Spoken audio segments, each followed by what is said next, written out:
Moving abroad is a huge step, and if you make these 10 common mistakes after relocating to Poland, you might end up feeling overwhelmed, broke, and even questioning your decision. I've lived in Poland for almost 3 years now, and I've made many of these mistakes myself, but looking back, I can say the problem is usually not with moving abroad, but with how we approach it. So whether you've just arrived or you are still planning your move, watch this video to the end. It might save you stress, money, and months of uncertainty. The first mistake is expecting too much or too little. Some people move thinking once I'm in Poland, everything will fall into place. Others panic before they even arrive. It's going to be impossible, I won't manage. In reality, it's usually somewhere in between.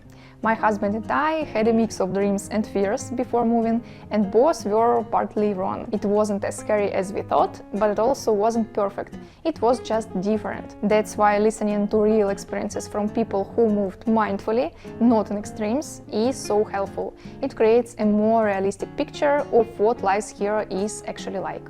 One of the biggest mistakes is coming to Poland without any savings. Even though Poland is cheaper than many Western countries, it's still not free. You need money for rent, food, healthcare, and time to look for a job. So how much is enough? It depends on your lifestyle, but I'd say 500–1,000 euros could cover your first month. 2–3,000 euros gives you 2–3 months of breathing room. The more you have, the less pressure you'll feel. And make sure to track your expenses. It really helps with reducing money anxiety.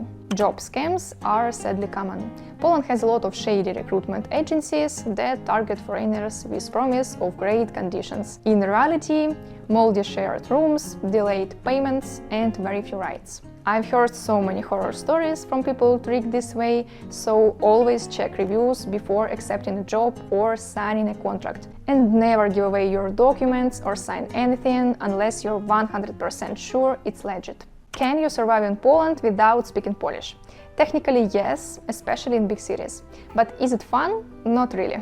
I delayed learning Polish for way too long, and I regretted it. Everything from buying medicine to filling out paperwork becomes stressful when you don't understand what's going on. If you are still planning your move, start learning now, even just the basics. Knowing how to say simple things like dzień dobry, przepraszam, or dziękuję bardzo can make a huge difference. And yes, you will mispronounce things. We all do. But Poles usually appreciate the effort. Looking for an apartment in Poland can be tricky. One mistake is waiting until the last minute. Good flats go fast, and when you are desperate, you end up overpaying or choosing something terrible. Another mistake, not understanding the real cost. The rent you see in the ad is usually just the base. You'll often pay extra for czynsz, administrative fee, utilities, deposit, 1–2 months of rent, and agency fee if you go through an agent. Also, location matters. Don't just look at the price. Is it safe? Are there shops, buses, parks nearby? Some areas may look great online, but feel sketchy at night. And never rent without a contract. Verbal agreements are risky. Always read the contract carefully, especially if it includes terms like najem okazjonalny, a special type of rental agreement in Poland, then often requires notarization and comes with additional costs. Poland has a lot of rules, and ignoring them can get you in trouble. There are fines for riding public transport without a ticket, not sorting trash correctly, improper parking, not picking up after your dog, etc. Even rules for bike riders and dog owners are strictly enforced. You don't have to know all the laws and news, but try to stay informed. In our case, my husband follows the news and I ask him for updates. Also, don't freak out over political changes. For example, the newly elected president is more nationalist and not exactly immigrant-friendly. Yes, it matters, but panicking won't help. Just stand aware and adapt calmly. Oh, and when talking to people, Polish culture is more formal than, say, American. It's polite to say pan, pani or państwo when addressing strangers, especially in official places. Don't worry if you get it wrong, most foreigners do it first, but it helps to know. Legalization, getting a residence permit or karta pobytu takes time. If you know you want to stay long term, don't wait until the last moment. Start gathering documents and planning ahead. That said, not everyone needs a Karta Pobytu right away. For example, my husband and I are still under temporary protection as we are from Ukraine, work remotely, and were originally registered in this status in Poland. And permanent residency usually requires official employment or running a business. But no matter your situation, bring all your documents with you. And ideally, don't laminate them. Even high school diplomas can come in handy, for example, if you want to apply to a Policjalna Szkoła, a kind of adult college that offers professional training in Poland. Poland doesn't have classic free healthcare. You either need NFZ, public insurance, if you are officially employed or under temporary protection, private insurance through your job, if you are lucky, or personal private insurance, if you are self-employed or not working officially. Without insurance, doctors are quite expensive, but even with NFZ, waiting times for specialists can take months. So choose a system that fits your situation and read the fine print. Also, don't just go to the first doctor you find.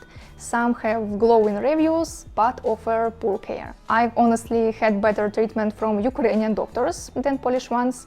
Many Polish doctors are very passive and don't take symptoms seriously unless it's an emergency, speaking from experience. So ask around for recommendations. And definitely bring all your medical documents with you.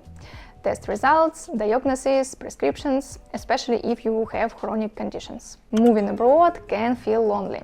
I lived alone for a while and didn't mind it until I realized how much better life feels when you have someone to talk to, laugh with, or share a Polish experience with. You don't need 100 friends. One person who gets you is often enough. It's not about finding someone so you don't feel alone, but rather about sharing the journey. You can connect with locals, other expats, or even just a fellow newcomer at the language courses. It's worth the effort. No one talks about this enough, but your inner state is everything. If you are constantly anxious, stressed, or emotionally exhausted, no country will feel like home. So be kind to yourself, don't get stuck in a loop of back in my country, things were better, or I should be doing more by now. Immigration is a big transition. Give yourself space to feel, process, and grow. That's what makes the journey sustainable and meaningful. So which point resonated with you the most? Feel free to share your own mistakes from your immigration journey too. Let's learn from each other's experiences. Honestly, I don't even like the word mistakes. It sounds a bit harsh. I prefer calling them growth points, things we can improve to make life abroad a little easier and more enjoyable. See you very soon. Bye for now.